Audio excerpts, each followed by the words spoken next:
The crack of gunfire echoed through the dusty streets of Sacramento, California, as Yancy Daniels ducked behind an overturned water trough, his heart pounding against his ribs like a wild Mustang. It wasn't the first time he'd found himself in the middle of trouble in 1878, but it was certainly the first time he'd done so, while defending someone he barely knew, a woman the entire town had written off as damaged goods. Bullets splintered the wood above his head, sending fragments raining down on his sweat-dampened hair.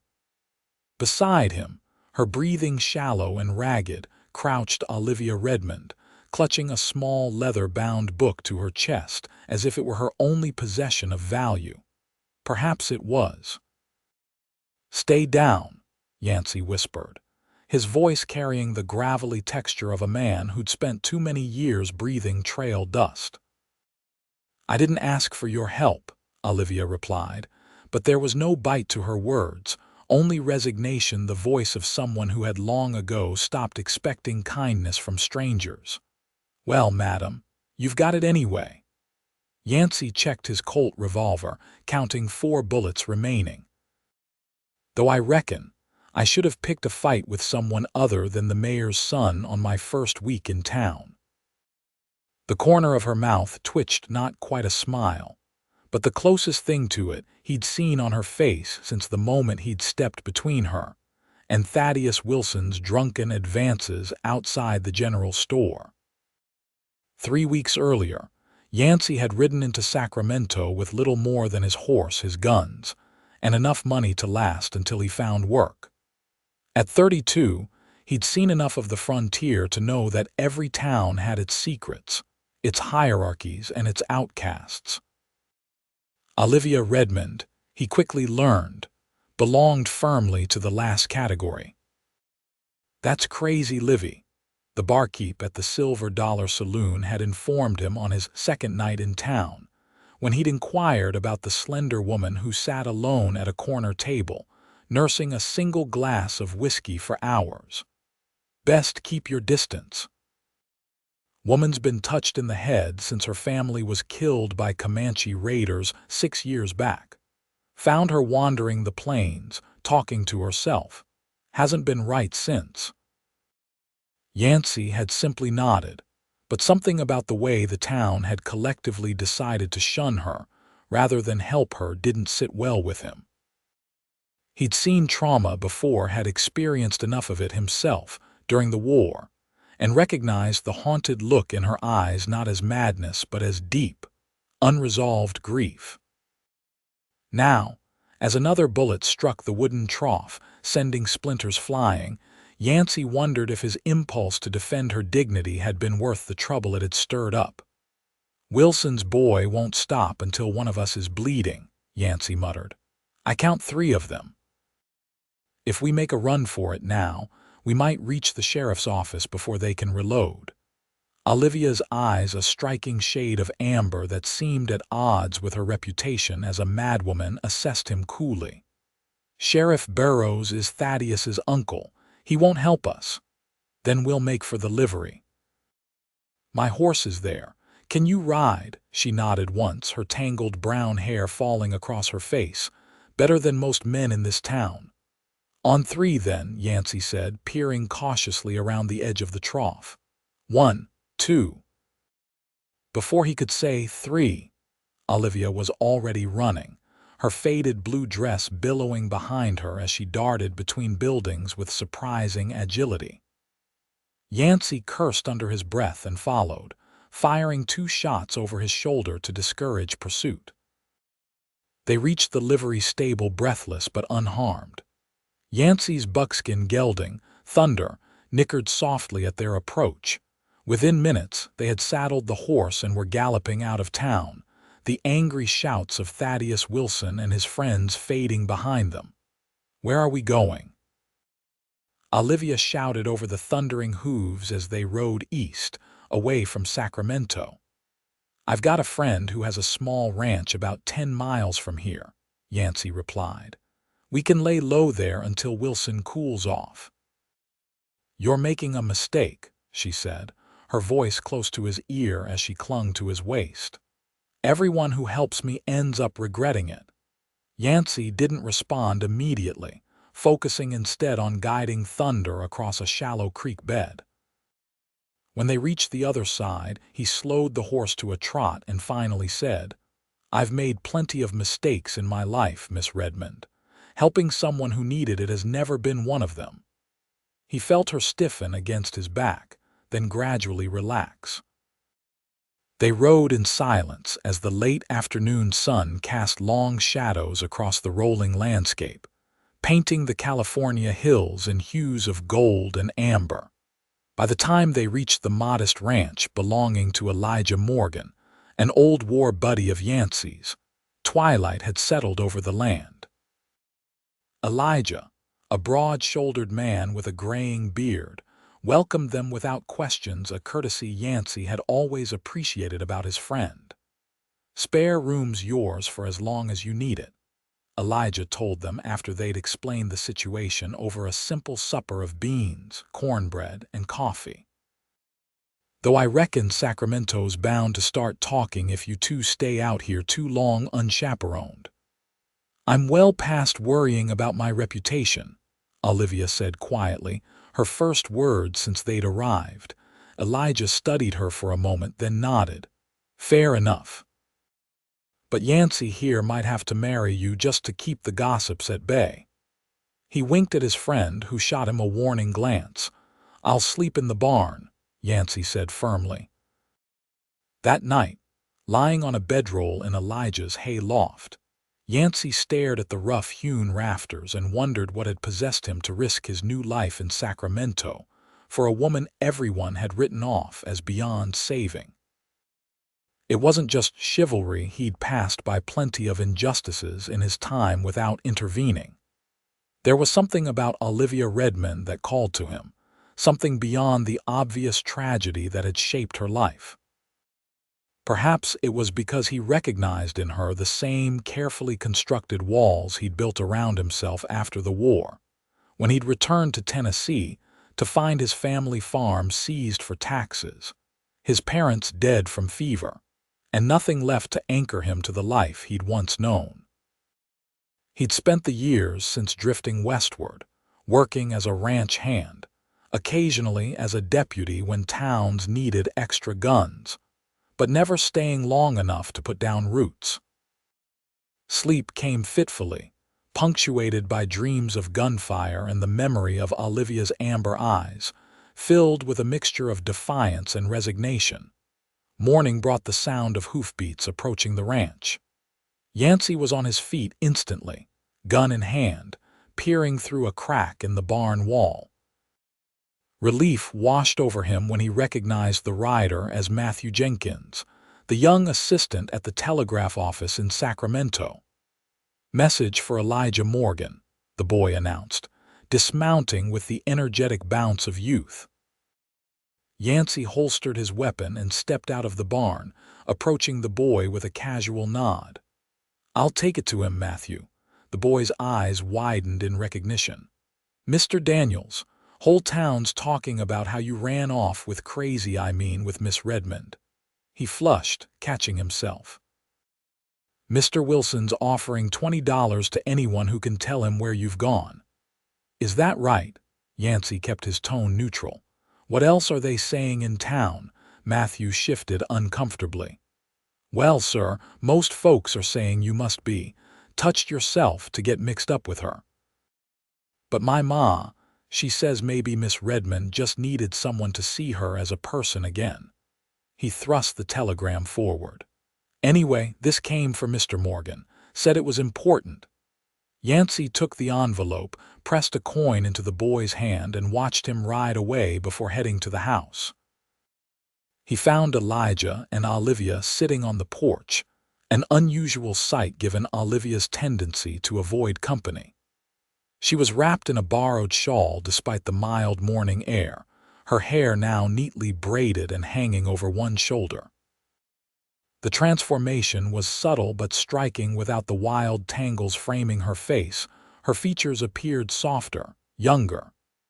Yancy guessed she was perhaps 26 or 27, though grief had aged her prematurely in some ways. "Telegram," he said, handing the envelope to Elijah. "Boy says Wilson's put a price on information about our whereabouts." Elijah grunted as he tore open the envelope. Not surprised, man's got more pride than sense. His eyes scanned the message and his expression darkened. "Well, that complicates things." "What is it?" Yancy asked. "From my sister in Stockton. She says there's trouble heading this way. Gang of outlaws robbed a bank in Modesto 2 days ago, killed 3 people. Sheriff's got a posse tracking them, but word is they're headed north toward Sacramento." He folded the telegram carefully. "Martha says they're led by a man calling himself the Ghost Rider, wears a white bandana over his face." Olivia made a small, strangled sound. Both men turned to look at her, but she had already composed herself, her face an impassive mask once more. "If there's trouble coming, I should leave," she said. "I've brought enough problems to your doorstep." "Nonsense," Elijah replied. "Outlaws aren't likely to bother with a small spread like mine. We'll just keep our heads down for a few days." Yancy wasn't so sure. During his years as a deputy, he'd learned that desperate men often sought out isolated homesteads when running from the law. Fewer witnesses, easier to commandeer fresh horses and supplies.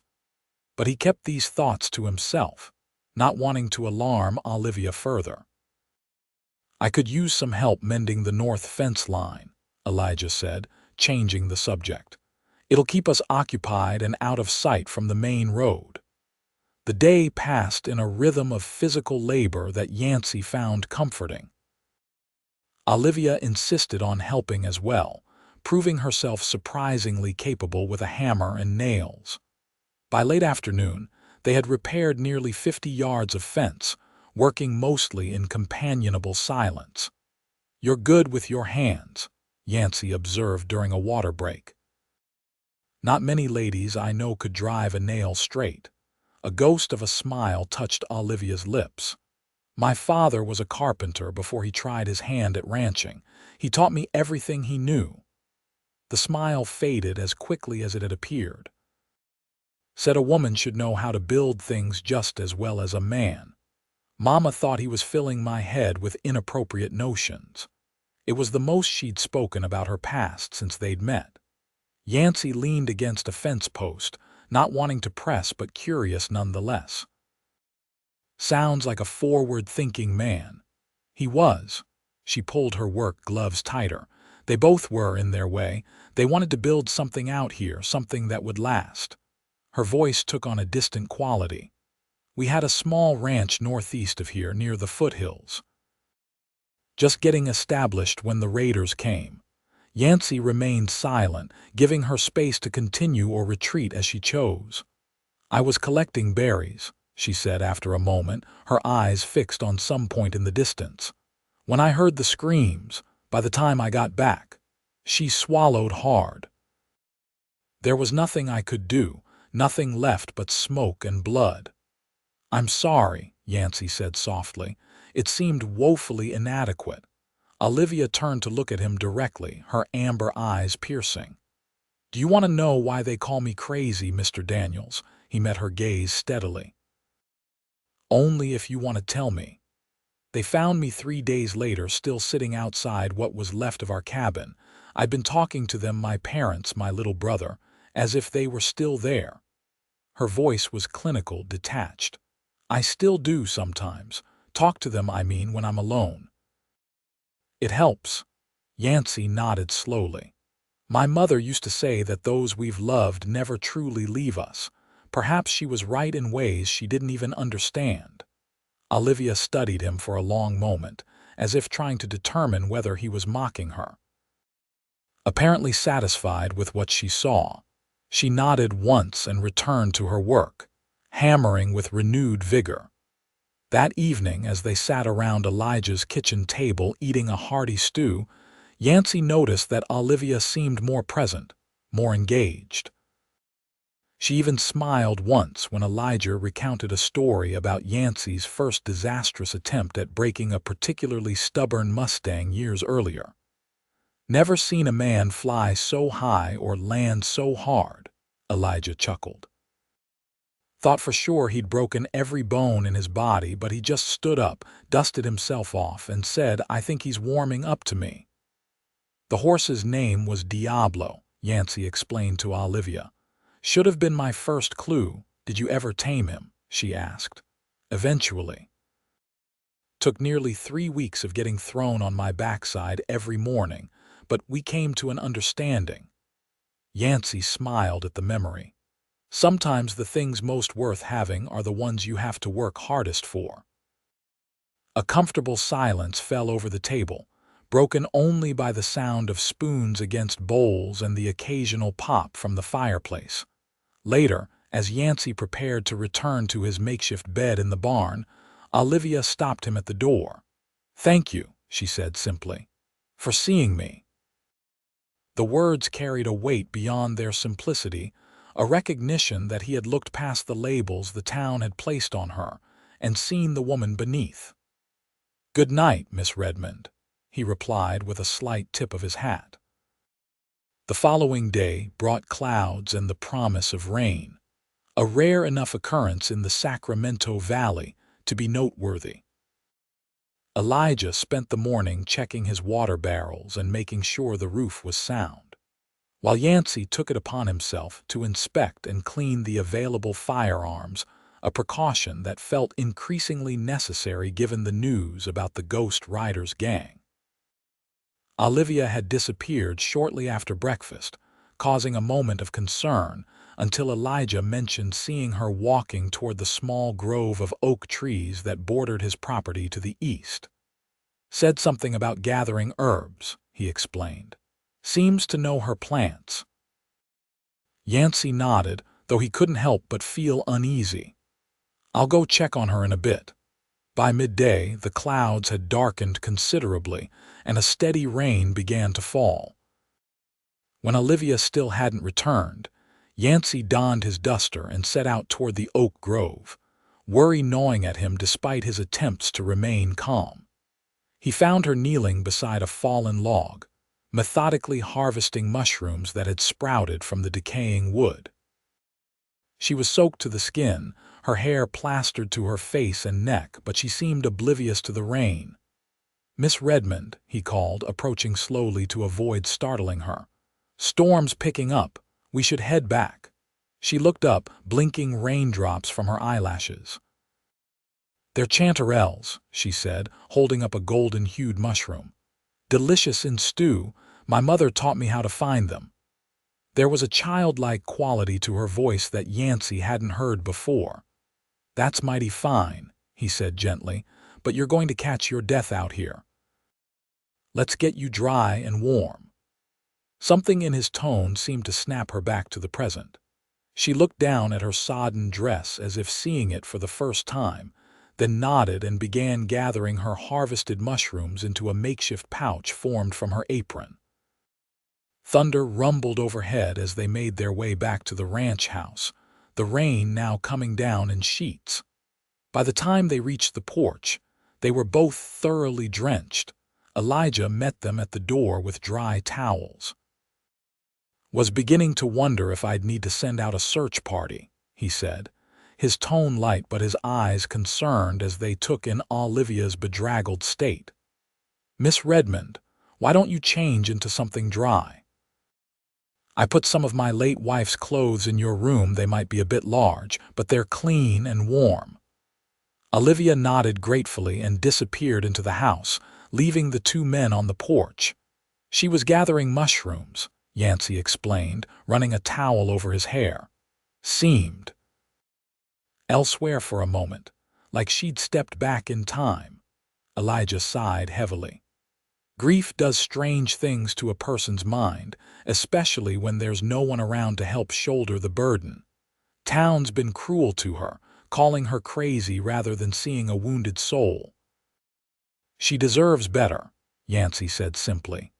Elijah gave him a knowing look. You taking a particular interest in Miss Redmond's welfare, old friend. Yancy felt a defensive response rising to his lips but stopped himself. Was he developing feelings for Olivia? The thought hadn't fully formed in his conscious mind, but now that Elijah had voiced it, he couldn't dismiss it entirely. There was something about her resilience, her quiet dignity in the face of tragedy and scorn, that stirred something deep within him. "She's been through enough," he said finally. "That's all." Elijah nodded, clearly unconvinced but willing to let the matter drop. "Well, this rain's a blessing for the pasture, but it'll turn the roads to mud. You two might be stuck here a while longer." The storm continued through the afternoon and into the evening, bringing with it a cozy intimacy as the three of them gathered around the fireplace after supper. Olivia, now dressed in a simple brown wool dress that had belonged to Elijah's wife, sat in a rocking chair, working on mending one of Elijah's shirts with neat, precise stitches. "You have skilled hands, Miss Redmond," Elijah observed. Sarah was the same way, could make or fix just about anything with needle and thread. "You must miss her very much," Olivia said softly. "Every day," Elijah agreed. "But it gets easier with time. The pain doesn't go away, but it changes, becomes something you can carry without it crushing you." Olivia's hand stilled for a moment. "Does it? I sometimes wonder if I'll ever feel whole again." "You will," Elijah assured her. "Different than before, mind you, but whole in a new way." Yancy, seated on a wooden chair he'd tilted back against the wall, watched the exchange with interest. It was the most open he'd seen Olivia, and he found himself grateful to Elijah for creating a space where she felt safe enough to speak her mind. The conversation drifted to lighter topics as the evening wore on stories of Elijah's cattle drives, Yancy's adventures through the territories, and eventually, to everyone's surprise, Olivia's childhood in St. Louis before her family had moved west. "Papa was determined to build something of his own," she explained, her voice warm with memory. "He'd worked for other men all his life and said that before he died, he wanted to stand on his own land, see his own crops growing, his own cattle grazing." "He sounds like a man of vision," Yancy said. "He was, just not enough time to see it through."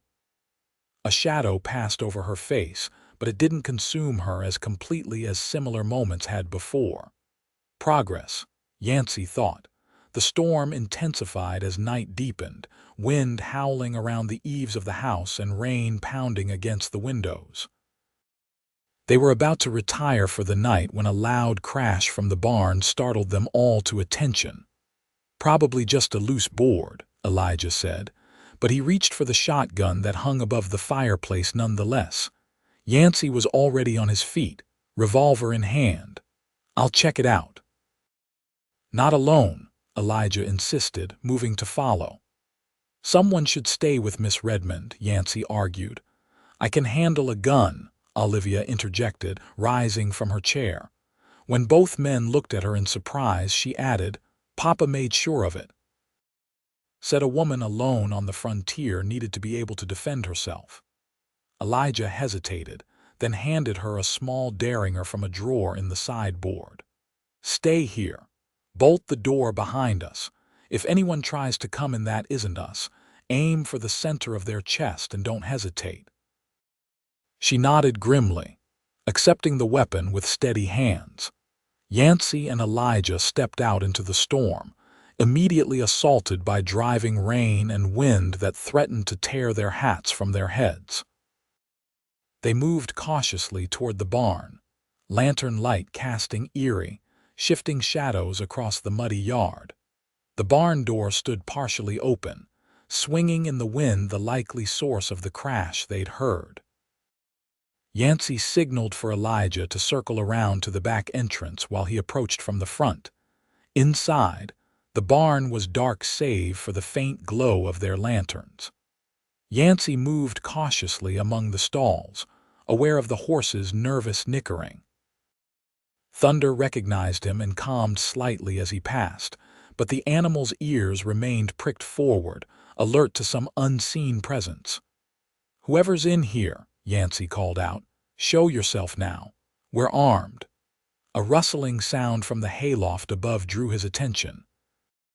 Elijah had entered from the rear and now stood at the base of the ladder, shotgun aimed upward. "Come down slow," Elijah commanded. "Hands where we can see them."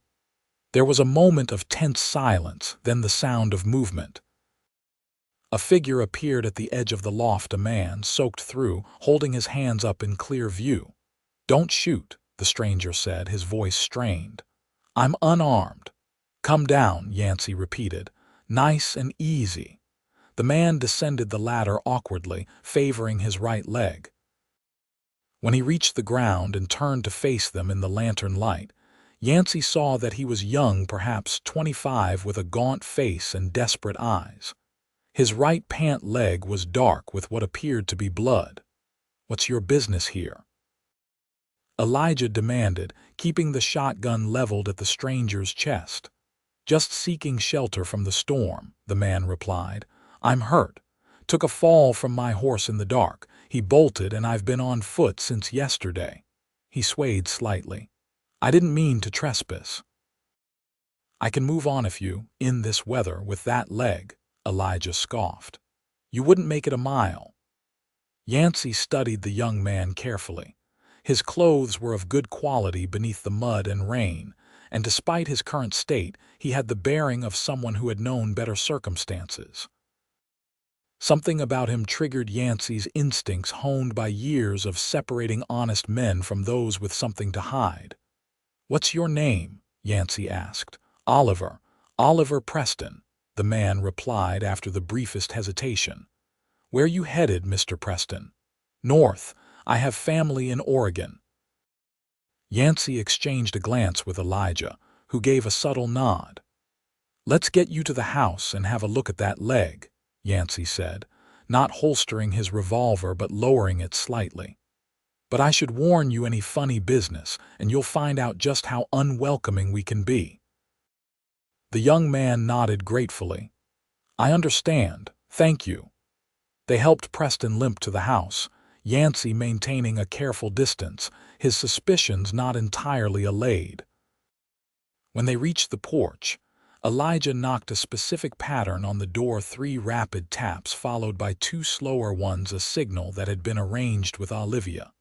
The bolt slid back, and Olivia opened the door cautiously, the derringer visible in her hand.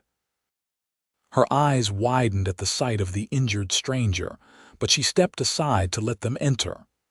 "Miss Redmond, this is Oliver Preston," Elijah explained as they helped the man to a chair near the fire. "Found him in our barn with an injured leg." Olivia's expression remained guarded, but she set the derringer down on a nearby table and moved to examine the wound. "I'll need hot water and clean cloths," she said, her voice taking on a clinical efficiency that surprised Yancy. While Elijah gathered the requested items, Yancy kept a watchful eye on Preston, who seemed to be fighting to remain conscious now that he was in the warmth of the house. "How'd you really hurt your leg, Preston?" Yancy asked quietly. "That doesn't look like a fall from a horse to me." Preston's eyes flicked to Yancy's face, then away. "It happened like I said." Olivia returned with a basin of steaming water and knelt beside the injured man. Carefully, she cut away the blood-soaked fabric of his pant leg to reveal a nasty gash that ran from just above his knee halfway down his calf. "This was made by a bullet," she said matter-of-factly. "It grazed you but took a good bit of flesh with it." Preston paled visibly.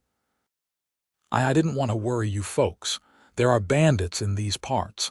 I had a run-in with them yesterday. They took my horse, my money. Shot at me when I tried to get away." Yancy's suspicion deepened. The wound was at least a day old, based on the beginnings of infection he could see. And if Preston had truly been robbed, why were his clothes still of such fine quality? Why would bandits leave him his boots, which were clearly expensive? "These bandits," Elijah said slowly. "They wouldn't happen to be led by a man they call the Ghost Rider, would they?" Preston's reaction was subtle but unmistakable, a tightening around the eyes, a momentary freeze before he composed himself. I don't know what they called themselves. It all happened so fast." Olivia had begun cleaning the wound with methodical precision, seemingly oblivious to the tension in the room. "This needs stitching," she announced. "It's starting to fester. You have whiskey, Mr. Morgan, and a needle and strong thread." Elijah nodded and went to retrieve the items. Yancy took the opportunity to lean closer to Preston, his voice pitched low enough that only the injured man could hear. "I rode with a U.S. Marshal for 3 years, son. I can spot a lie a mile away. Now, you want to tell me what you're really doing here, or should I just tie you up and wait for the law to come looking?" Fear flashed across Preston's face. "Please," he whispered urgently. "You don't understand. If they find me, who?" Yancy pressed. "The Ghost Riders gang or the law?" Before Preston could answer, Elijah returned with the whiskey and sewing supplies. Olivia took a healthy swig from the bottle before pouring a liberal amount over Preston's wound. The young man bit back a scream, his face contorting in pain. "Hold him still," Olivia instructed, threading the needle with steady hands. Yancy moved to hold Preston's shoulders while Elijah secured his legs. As Olivia began the painful process of stitching the wound, Preston's resistance crumbled. "I'll tell you everything," he gasped between stitches. "Just please don't turn me over to them." "Start talking," Yancy said. Between grunts of pain as Olivia worked, Preston's story emerged. He was indeed Oliver Preston, the son of a wealthy banker in Modesto. The Ghost Riders gang had robbed his father's bank 3 days earlier, killing a teller and 2 customers in the process. "They took me hostage," Preston explained, sweat beading on his forehead. "Said they'd kill me if the law got too close. But last night during the storm I managed to slip away. One of them shot at me as I ran. I stole a horse from a farm I passed, but it threw me when lightning spooked it." "Why would they take you hostage?" Elijah asked. "Seems an unnecessary risk." Preston hesitated. "My father." He recognized one of them, a man who used to work for him. They knew he could identify them, so they took me as insurance. It was plausible, but something in Preston's delivery still struck Yancy as off. He decided to press further. "And where is the Ghost Riders gang now?" "I don't know exactly." "They were heading north, toward Sacramento. They have a plan to hit another bank there, then cross into Nevada territory." Preston winced as Olivia tied off the last stitch. "Please, I've told you everything. I just need to rest, then I'll be on my way. My father will reward you handsomely if you help me get back to Modesto." Yancy exchanged a glance with Elijah, both men clearly harboring the same doubts. Olivia, having finished her work, sat back on her heels and studied Preston's face with unnerving intensity. "You're lying," she said simply. Preston's eyes widened. "No, yes," she interrupted. "Not about everything, perhaps, but you're hiding something important." She stood up, wiping her hands on a cloth. "And I think I know what it is." The room fell silent except for the sound of rain against the windows and the occasional crack of the fire. Preston looked from Olivia to Yancy to Elijah, panic evident in his eyes. "The white bandana," Olivia continued, her voice strangely calm. "The one they say the Ghost Rider wears. You have it, don't you?" Preston's hand moved instinctively toward his jacket pocket, then froze. The gesture was confirmation enough. "Search him," Yancy ordered. Elijah moved quickly, patting down the young man's clothing while Yancy kept his revolver trained on him. From an inside pocket of Preston's jacket, Elijah withdrew a folded white cloth, stained with dirt and what looked like blood. "It's not what you think," Preston said desperately. I took it from him when I escaped. I thought it might prove valuable. Or you thought it might make a fine disguise, Elijah suggested. Let you pass yourself off as the ghost rider if needed. Olivia had retreated to the far side of the room, her face pale. There's something else, she said quietly. Something about him that's familiar. Preston's eyes darted to her, then away too quickly, too nervously. Yancy noticed the reaction and moved closer to Olivia protectively. You know her, don't you? He asked Preston. No, I've never seen this woman before in my life. But Olivia was already shaking her head, memory dawning in her eyes. Not Preston, she whispered. That's not your name, it's Phillips. Oliver Phillips. The color drained from Preston's or Phillips's face.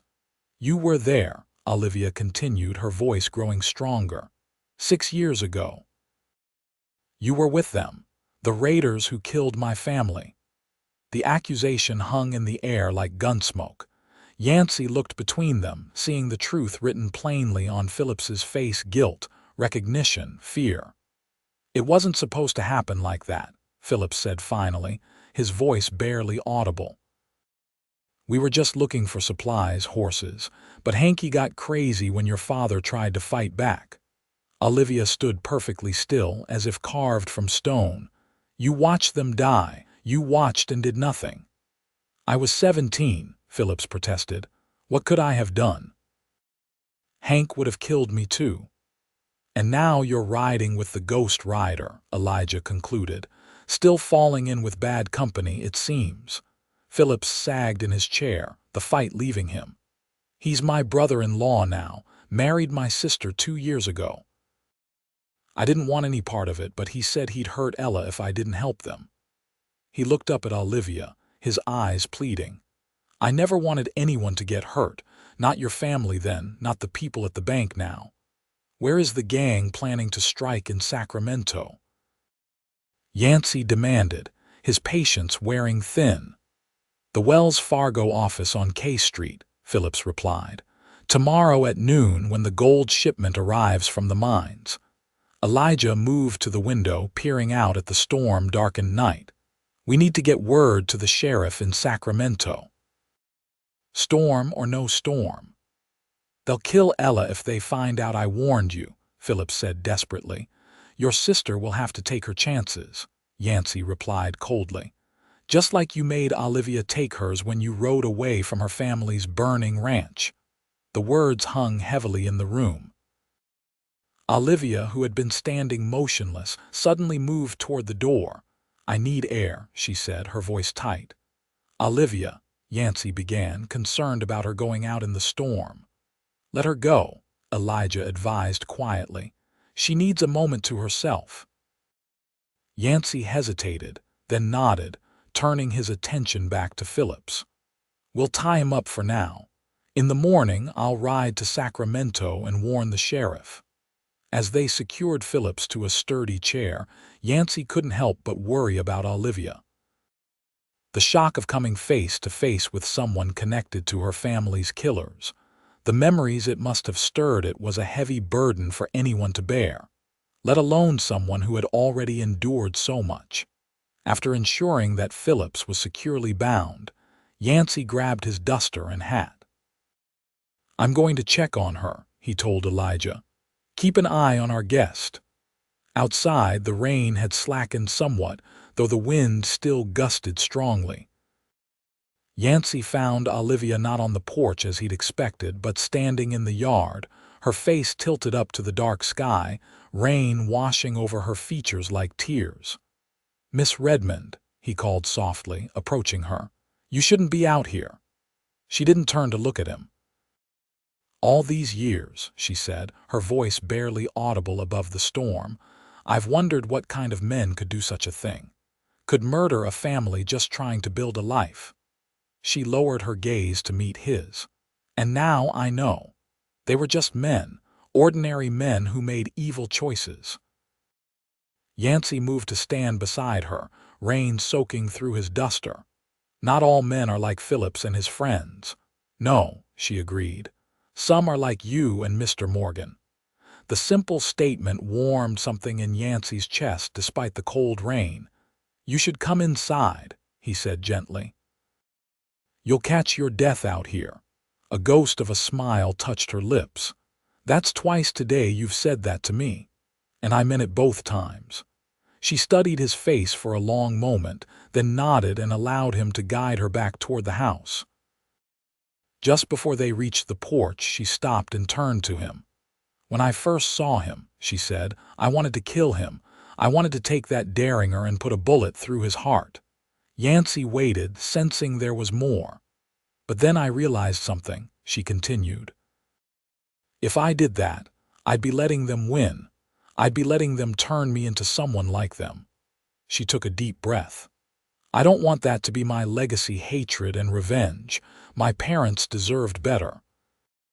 Yancy felt a surge of admiration for her strength, her moral clarity in the face of such a profound test. "You're right," he said simply. "They did, and so do you." Inside, they found Elijah standing guard over Phillips, who had slumped in his bonds, either asleep or unconscious. The fire had died down to glowing embers, casting the room in shadows. "He hasn't made a peep," Elijah reported. "How are you holding up, Miss Redmond?" "Better than I expected," Olivia replied, removing her sodden shawl and hanging it near the fire to dry. "Mr. Daniels, you said you'll ride to Sacramento in the morning." Yancy nodded. "First light. The storm should have passed by then." "I'm coming with you," she said firmly. Both men started to protest, but Olivia held up a hand to silence them. "I need to do this. I need to see it through. And besides," she added with unexpected practicality, "the sheriff is more likely to believe your warning if I'm there to identify Phillips." Yancy couldn't argue with her logic, though he was concerned about the risk. "It could be dangerous," he warned. "If we run into the Ghost Riders gang, my life has been dangerous since the day I watched my family die," Olivia interrupted. "At least this time, I'm choosing the danger for myself." Her determination was unmistakable. Yancy looked to Elijah, who gave a small shrug as if to say, "You won't talk her out of it." "All right," Yancy conceded. "But you follow my lead, and if there's trouble, you ride hard for safety and don't look back." "Understood." "Understood," she agreed. The three of them took turns keeping watch over Phillips through the night. During Yancy's shift in the early hours of the morning, he found himself studying the sleeping man's face, trying to reconcile the seemingly ordinary young man before him with the horror he had participated in years ago. How thin the line between decency and monstrosity, he thought. How easily crossed when a man lacked the courage to stand against evil. Dawn broke clear and cold, the storm having blown itself out during the night. Yancy and Olivia prepared to depart, while Elijah agreed to remain behind with Phillips. "I'll keep him secure," Elijah promised. "If you're not back by nightfall, I'll assume the worst and make for the Ross family's place to the south. They've got enough men there to mount a proper defense if the Ghost Rider comes calling." Yancy clasped his friend's hand firmly. "We'll be back," he assured him. "With the law, God willing." The ride to Sacramento took just over 2 hours at a steady pace, the roads muddy but passable. Olivia rode beside Yancy on a dappled mare borrowed from Elijah, her posture straight and confident in the saddle. They spoke little during the journey, each lost in their own thoughts about what awaited them in town. As they approached Sacramento, Yancy was struck by how normal everything appeared. People went about their business, unaware of the danger heading their way.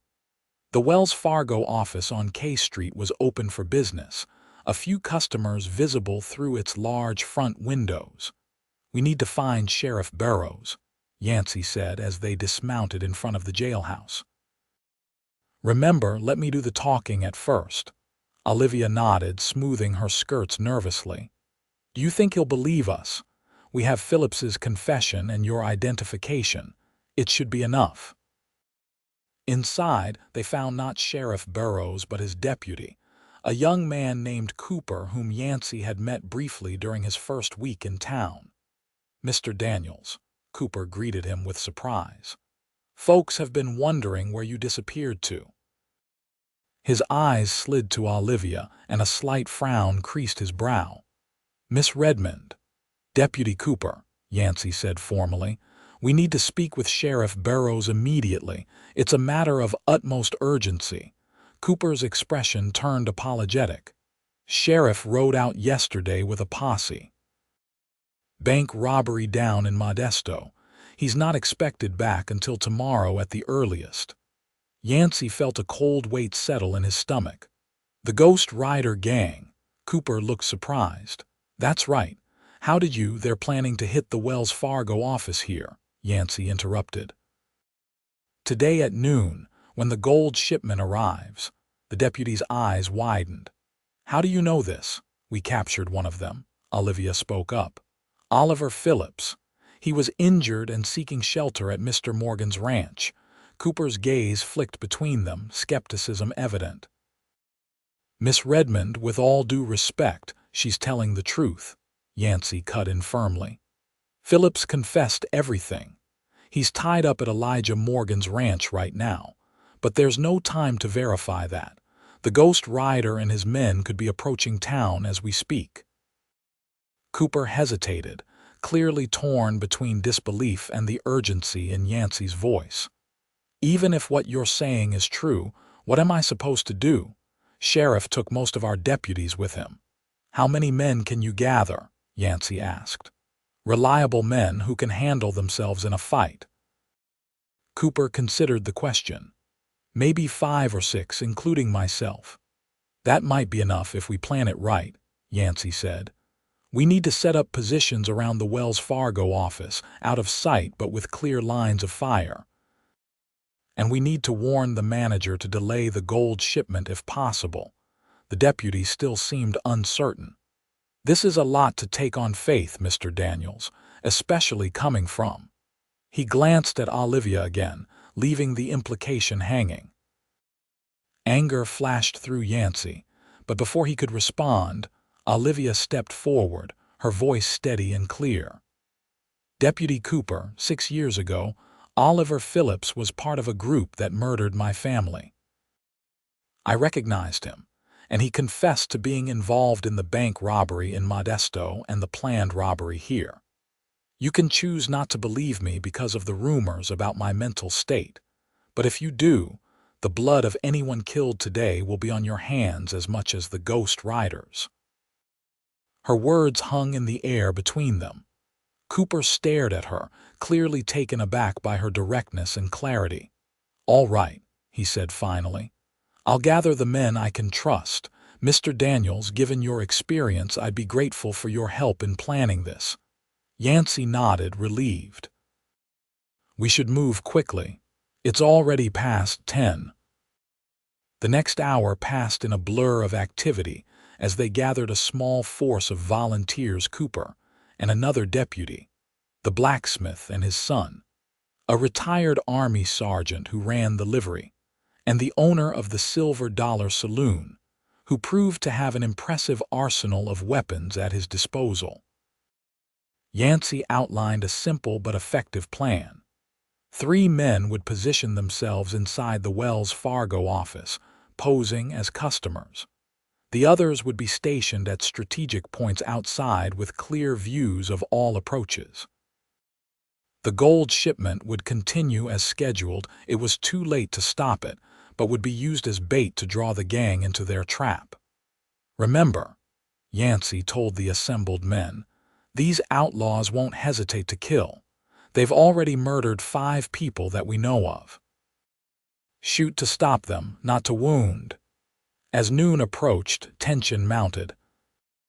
Olivia, despite Yancy's protests, had refused to remain at the jailhouse, insisting on positioning herself in the milliner's shop across from the Wells Fargo office, where she could observe without being in the direct line of fire. "I need to see this through," she told him firmly. "I need to see justice done. Now, As the town clock struck 12, Yancy watched from his position in the alleyway beside the Wells Fargo building, every sense alert for signs of the approaching gang. The street seemed unnaturally quiet, with most regular townspeople having been discreetly cleared from the area. Minutes ticked by with agonizing slowness. 12:15. 12:30. Had Phillips lied? Had the gang changed their plans? Then, at 20 minutes to 1, Yancy spotted them 5 riders approaching from the east end of K Street, moving at a casual pace that wouldn't draw attention. 4 men and a woman, he noted with surprise. The leader wore a white bandana over the lower half of his face, just as described. Yancy gave the prearranged signal 3 short whistles that sounded like a meadowlark alerting the others to the gang's approach. The ghost rider and his companions dismounted in front of the Wells Fargo office, tying their horses to the hitching post with casual confidence. They didn't rush, didn't look nervous, the behavior of people who had done this before and expected no resistance. The woman remained with the horses while the 4 men entered the building. Yancy counted to 30, giving them time to get fully inside, then signaled again. The trap sprung with military precision. The men positioned inside the Wells Fargo office drew their weapons simultaneously, while those outside moved to block the exits and cover the woman with the horses, who had just realized something was wrong. "Drop your weapons," came Cooper's voice from inside the building. "You're surrounded." For a moment, it seemed the plan had worked perfectly. Then gunfire erupted from within the Wells Fargo office, the sound deafening in the confined space. Outside, the woman by the horses had drawn a derringer and was firing wildly at the men closing in on her. Yancy moved quickly, staying low as he approached the front of the building. Through the window, he could see a chaotic scene. Cooper and one of the volunteers were down, while the ghost rider and his men were using the heavy wooden counter as cover, exchanging shots with the remaining defenders. Making a split-second decision, Yancy crashed through the side door, firing as he entered. His first shot caught one of the outlaws in the shoulder, spinning him around.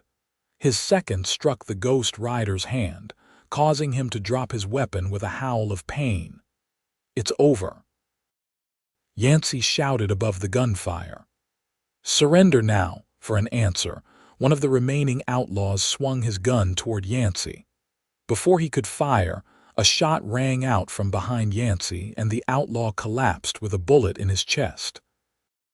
Yancy glanced back to see the retired Army sergeant standing in the doorway, rifle still raised. Together, they advanced on the remaining outlaws, who, seeing their position was hopeless, finally raised their hands in surrender. Outside, a commotion drew Yancy's attention. The woman from the gang had managed to mount one of the horses and was attempting to flee. As Yancy emerged from the Wells Fargo office, he saw her galloping down K Street directly toward the milliner's shop, where Olivia was positioned. Time seemed to slow as Yancy watched the fleeing woman spot something or someone in the milliner's window. She raised her arm, a small pistol glinting in her hand. "Olivia!" Yancy shouted, breaking into a run even as he knew he couldn't reach her in time. 2 shots rang out almost simultaneously. The woman on horseback jerked backward, then toppled from her saddle to the dusty street. Inside the milliner's shop, glass shattered. Yancy's heart nearly stopped. He sprinted the remaining distance to the shop, bursting through the door to find Olivia standing amid broken glass, a small derringer still clutched in her hand. She was breathing hard, a look of shock on her face, but appeared unharmed. "Are you hit?" Yancy demanded, checking her for wounds. Olivia shook her head slowly. "She missed. I didn't." Her voice was hollow. "I've never killed anyone before." Yancy gently took the derringer from her trembling hand. "You did what you had to do. She would have killed you without hesitation." Outside, the street had erupted in activity as townspeople emerged from hiding to see the aftermath of the gun battle. Yancy led Olivia out of the shop, keeping her close as they made their way back to the Wells Fargo office. The final tally was sobering. Deputy Cooper wounded but alive, 1 volunteer dead, 3 of the Ghost Rider's gang dead including the woman, and 2 captured the Ghost Rider himself and one of his men. The gold shipment was secure, and the town had been saved from what would certainly have been a bloodier outcome had the gang been allowed to proceed with their plan. As Yancy watched the town doctor tending to Cooper's wound, he felt Olivia's hand slip into his. "It's over," she said quietly. "Really over?" He squeezed her hand gently. "Yes, and Phillips, he'll face justice too," she said. "But I find I don't hate him as much as I thought I would. He was weak, not evil." Yancy nodded, understanding the distinction she was making. "What will you do now?" Olivia looked around at the town that had shunned her for so long, now buzzing with the news of her role in stopping the notorious Ghost Rider gang. "I don't know," she admitted. "I never thought beyond survival before." "You could start thinking about living," Yancy suggested. "There's a difference." She looked up at him, a small smile touching her lips. "Yes," she agreed. "There is." In the days that followed, Sacramento underwent a remarkable transformation in its attitude toward Olivia Redmond. The woman they had dismissed as Crazy Livy was now hailed as a heroine, her courage and clear-headedness during the shootout becoming the stuff of local legend. The fact that she had recognized Oliver Phillips and helped foil the robbery plot only added to her newfound reputation. Phillips had been brought to Sacramento and imprisoned alongside the Ghost Rider who turned out to be one Hank Meadows, the same man who had led the raid on the Redmond family ranch years earlier.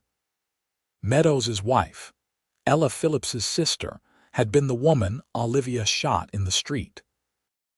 The connections between past and present, between Olivia's personal tragedy and the town's narrow escape, seemed to strike a chord with the people of Sacramento.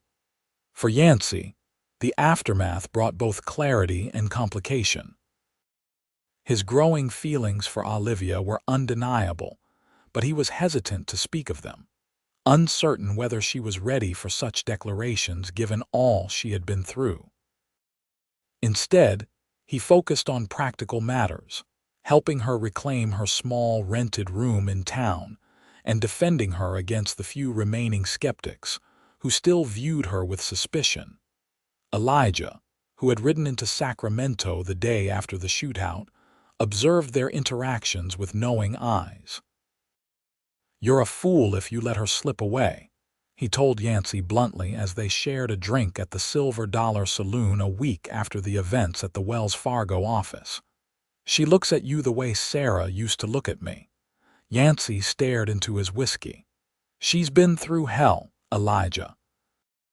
Lost everything, been treated like an outcast for years. The last thing she needs is some drifter with no roots and no prospects making demands on her heart." Elijah snorted. "That what you think you'd be doing? Making demands?" He shook his head. "Sometimes a heart needs something to anchor it, Yancy. Someone to remind it what it's beating for." The conversation lingered in Yancy's mind as he made his way to the small church on the edge of town the following Sunday. He hadn't been a regular churchgoer since before the war, but something had drawn him there that morning, perhaps a need for guidance, or simply the desire for a quiet place to think. He was surprised to find Olivia already there, seated alone in a back pew.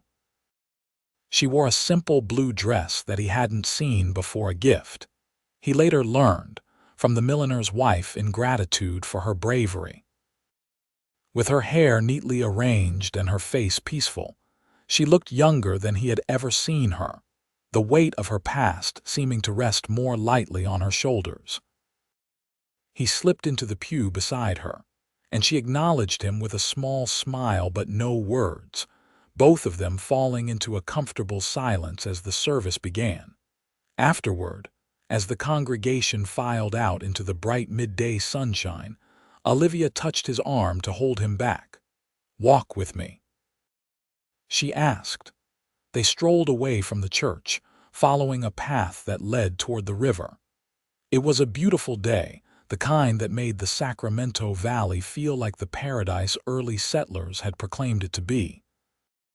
"I've been thinking," Olivia said after they had walked for a while in companionable silence, "about what comes next." Yancy felt a flutter of apprehension. "And what have you decided?"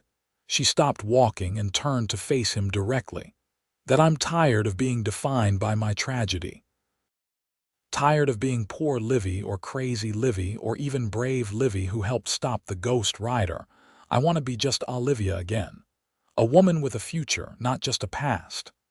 "That sounds like a fine plan," Yancy said carefully, unsure where she was leading. "I think so too," she agreed. "And as part of that future, I'm considering leaving Sacramento." The words hit Yancy with unexpected force, like a physical blow. "Leaving? Where would you go?" "I've received an offer from my mother's cousin in San Francisco. She runs a bookshop there and needs help. She wrote to me years ago, but I wasn't ready then." Olivia's gaze was steady, watching his reaction closely. "It would be a fresh start, somewhere no one knows me or what happened to me." Yancy fought to keep his expression neutral, though inside he felt a growing sense of loss. "San Francisco's a fine city. You'd do well there, I think." She continued to study his face. "That's all you have to say," he spread his hands helplessly. "What would you have me say, Olivia, that I want you to stay?" "That the thought of you leaving makes me feel like I'm losing something precious before I've even properly found it." The words tumbled out before he could stop them. "Because it's true, all of it, but I have no right to ask you to stay for me."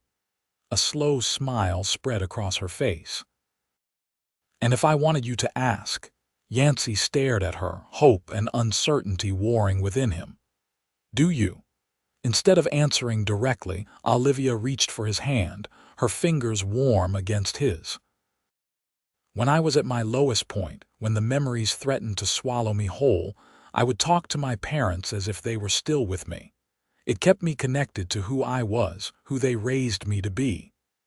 She paused, her amber eyes searching his. "But lately, I've been talking to them less." "And do you know why?" Yancy shook his head, transfixed by the intensity of her gaze. "Because I've found someone real to talk to instead. Someone who sees me really sees me not as a victim or a curiosity, but as a woman." Her voice softened. "You gave me that gift, Yancy. You looked past what everyone else saw and found me underneath all the tragedy and gossip." His throat felt tight with emotion. Anyone who took the time would have seen the same. "But they didn't," she said simply. "Only you." The air between them seemed charged with possibility. Yancy took a deep breath, gathering his courage. "Olivia Redmond, would you consider staying in Sacramento, not for the town's sake or even for your own, but for mine? Because I find myself unable to imagine a future that doesn't include you in it." Her smile broadened, transforming her face with a joy he had never seen there before. "That," she said, "is exactly what I wanted you to ask." Before he could respond, she had stepped closer, rising on her tiptoes to press her lips gently against his. The kiss was brief, but filled with promise. A beginning rather than an ending when they parted. Yancy felt as if something fundamental had shifted within him, as if the restlessness that had driven him westward for so many years had finally found its resolution. "I should warn you," he said, only half joking. "I don't have much to offer. No land, no fortune, just myself and whatever future we might build together." Olivia's expression grew serious. "My father used to say that a legacy isn't something you inherit, it's something you create. For years I thought my legacy was grief and loss." She squeezed his hand. "Now I'm ready to create something new, With you if you'll have me. I will, Yancy promised, his voice rough with emotion, for as long as you'll let me. They walked on toward the river, hand in hand, their shadows stretching long behind them in the afternoon sun, not erasing the past, but moving steadily away from it, toward a future neither could have imagined just weeks before. Word of their courtship spread quickly through Sacramento, meeting with various reactions. Some, like Elijah Morgan and the newly recovered Deputy Cooper, expressed wholehearted approval. Others were more skeptical, wondering aloud if Yancy Daniels knew what he was getting into by attaching himself to Crazy Livy. But as the weeks passed, even the skeptics were forced to recognize the transformation in Olivia. The haunted look that had once characterized her features was gradually replaced by a quiet confidence. She no longer shrank from social interactions, but participated fully in community life, revealing a sharp intelligence and dry wit that surprised those who had dismissed her for so long. Yancy, meanwhile, accepted a position as a deputy under the newly promoted Sheriff Cooper, whose respect he had earned during the Ghost Rider incident.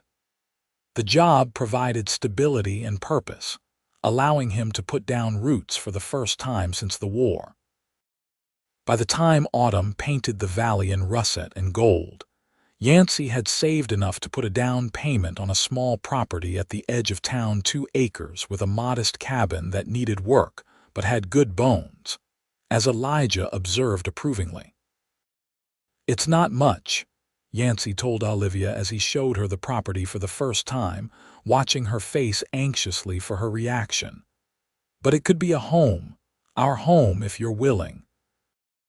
Olivia walked through the 2-room cabin slowly, running her fingers along the rough-hewn walls, peering out the windows at the land that stretched beyond, not vast, but enough for a garden, perhaps a few animals, room to breathe and grow. "It's perfect," she said finally, turning to him with shining eyes. "It reminds me of the place my parents were building when I was a girl, not grand but solid, real." Encouraged by her response, Yancy dropped to one knee on the dusty cabin floor, taking her hands in his. "Olivia Redmond, will you marry me? Not just to quiet the gossips or to have a place to live, but because I love you more than I ever thought possible and want to build a life with you, here on this land, for as long as we both shall live." Tears spilled down Olivia's cheeks, but they were tears of joy rather than sorrow. "Yes," she whispered. "Yes, Yancy Daniels, I will marry you." They were wed in the small church on the edge of town on a crisp November day, with Elijah Morgan standing as Yancy's best man, and, to everyone's surprise, the milliner's wife, Mrs. Henderson, serving as Olivia's matron of honor. The ceremony was simple but heartfelt, the church filled with more well-wishers than either of them had expected. "Never thought I'd see the day when half of Sacramento turned out for Crazy Livy's wedding," one old-timer was overheard remarking to another. "And to a respectable deputy, no less." "Hush now," his companion replied. "She's earned her happiness, that one, and so has he." The winter that followed was one of the coldest in recent memory, with snow dusting the valley floor on multiple occasions, a rare enough occurrence to feel magical. Yancy and Olivia spent the long evenings huddled by their fireplace, making plans for the spring, for their future, for the family they hoped to create. By day, Yancy worked alongside Sheriff Cooper to maintain order in a town that was growing rapidly as more settlers pushed westward. Olivia, meanwhile, had taken on the role of assistant to the town's schoolteacher, her knowledge of literature and mathematics proving invaluable to the children of Sacramento. As winter gave way to spring, Olivia's figure began to change, her slender form softening with the promise of new life. She and Yancy shared the news privately at first, savoring the miracle between them before announcing it to friends and neighbors. Elijah was among the first to be told, his weathered face breaking into a broad grin at the news. "Life has a way of coming full circle," he observed. "From tragedy to joy, if you're patient enough and brave enough to wait for it." The baby, a boy they named James, after Olivia's father arrived on a warm September evening, healthy and strong-lunged. As Yancy held his son for the first time, he was struck by the perfect continuity of it all, how the worst moment of Olivia's life had set in motion a chain of events that, despite all odds, had led to this moment of pure joy. "He has your eyes," Olivia murmured tiredly from the bed, watching her husband cradle their newborn son. "Those same kind eyes that saw me when no one else would." Yancy moved to sit beside her, carefully transferring the baby to her arms. "And he has your strength," he replied. "I can see it already." As James grew from infant to toddler to young boy, the Daniels homestead flourished alongside him. Yancy added 2 rooms to the cabin, planted an orchard of apple and pear trees, and acquired a small herd of cattle that grazed the western portion of their property, which had expanded to 10 acres through careful saving and investment. Olivia, meanwhile, had graduated from assistant to full teacher when the previous schoolmarm retired, earning the respect of parents and children alike for her patience and creativity. The whispers of "Crazy Livy" had long since faded, replaced by Mrs. Daniels, or, often, simply Olivia, spoken with genuine warmth. They welcomed a daughter, Sarah, when James was 4, and another son, Thomas, 2 years after that. Their home became known for its open door, with Elijah Morgan a frequent visitor until his passing in 1887. And various friends and neighbors always welcome at the Daniels' dinner table. On a golden afternoon in the autumn of 1898, 20 years after Yancy had first defended Olivia's honor in the streets of Sacramento, they sat together on the porch of their now substantial home, watching their children help with the apple harvest. James, at 19, was studying law in San Francisco but had returned for the harvest season. Sarah, 15, moved among the trees with the grace of her mother, while Thomas, 13, competed with his older brother to fill baskets with the ripest fruit. "Did you ever imagine this?" Olivia asked, her hand finding Yancy's as it had countless times over the years. Though silver now threaded her brown hair and fine lines marked the corners of her eyes, to Yancy she remained as beautiful as the day he'd married her. "Not in my wildest dreams," he admitted. "I was a drifter who'd never stayed in one place long enough to see the seasons change. Now look at us, 20 years in one spot, roots so deep a tornado couldn't move us." Olivia smiled, the expression illuminating her face in a way that still made Yancy's heart skip a beat.